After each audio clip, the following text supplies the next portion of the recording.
Bring in Democratic Congressman James Walkinshaw of Virginia. He's also a member of the House Oversight Committee, as well as the Committee on Homeland Security. We're going to stick with your focus on oversight for our purposes, because this Friday release, while illuminating, gave more information and more visual images around who was in Epstein's circles. It lacked the context of why these emails were on his computer, were they attached to emails, basically just what the context was writ large. Yeah. So do you anticipate that there will be a new subpoena from the estate or something to give a little bit more information? I know that that is in part up to Republicans because they have subpoena enforcement power. That's right. Well, first, the images that have been released is a small segment of what was received, and staff are still going through the 95,000 images received to make sure that we don't release anything that inadvertently identifies a victim or survivor. So there will be more photos released from the batch that's been received from the estate, and I think moving forward we'll continue to get additional documentation from the estate, largely photos. And to your question about context, the context is in the files that the Department of Justice has. They're under subpoena to the Oversight Committee as well. They have not, in my view, been in compliance with that subpoena. But Friday is the deadline for President Trump, the Department of Justice, pursuant to the law, to release the full files. And the context for these photos and the other information we have is in those files. So you believe that they have the underlying emails and whatnot from the Epstein estate? Absolutely. Yeah, I mean, the Department of Justice has emails. We suspect that they have video evidence as well. So the context for the photos we've received that have been released and not released are in those files.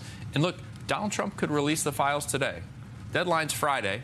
He could release them today, Monday, as he could have released them for many, many months. He's chosen not to do that.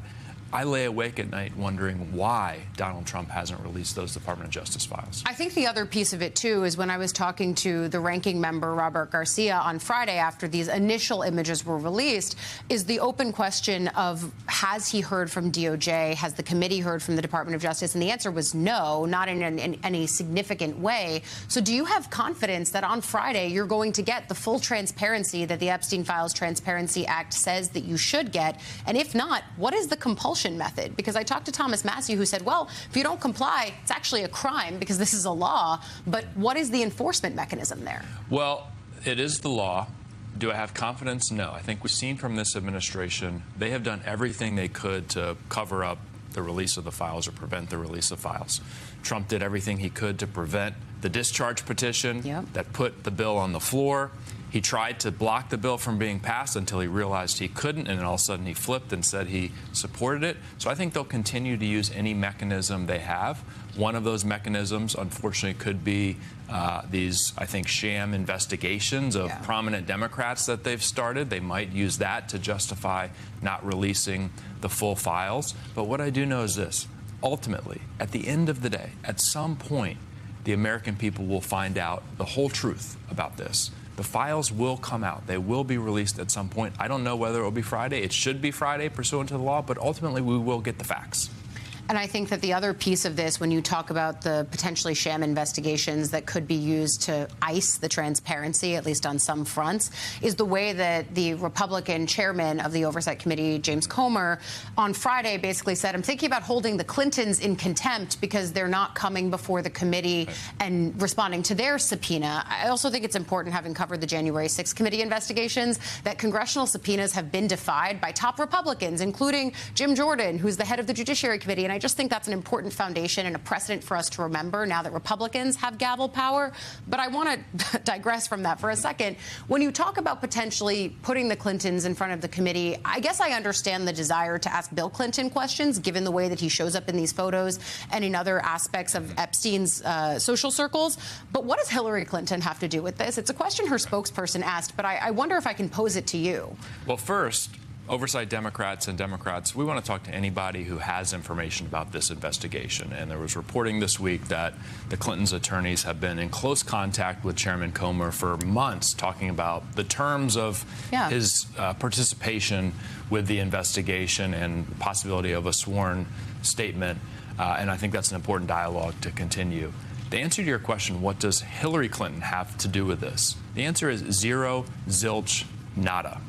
And the fact that Chairman Comer has included Hillary Clinton in this displays the naked partisan approach he's taken to this investigation. It is outrageous. He's not serious about it. The person we should be talking to on the committee is Donald Trump. Remember, we have emails from Jeffrey Epstein saying Trump, quote, knew about the girls, saying Trump, quote, spent several hours with one of those girls. Now, maybe Epstein was lying in those emails, but I'd like to ask some questions about that and find out why Jeffrey Epstein was saying that about Donald Trump. Yeah, I think that there are just open questions that are worth having answers to, whether you're talking to the current president of the United States or a former president in Bill Clinton. And I think that one of the points that Garcia tried to make was that he's pushing forward with transparency without fear or favor, trying not to get bogged down in the partisanship of it, which in this Washington seems inevitable. But alas, I think we all appreciate the effort to just kind of let the chips fall where they may and get the transparency out there.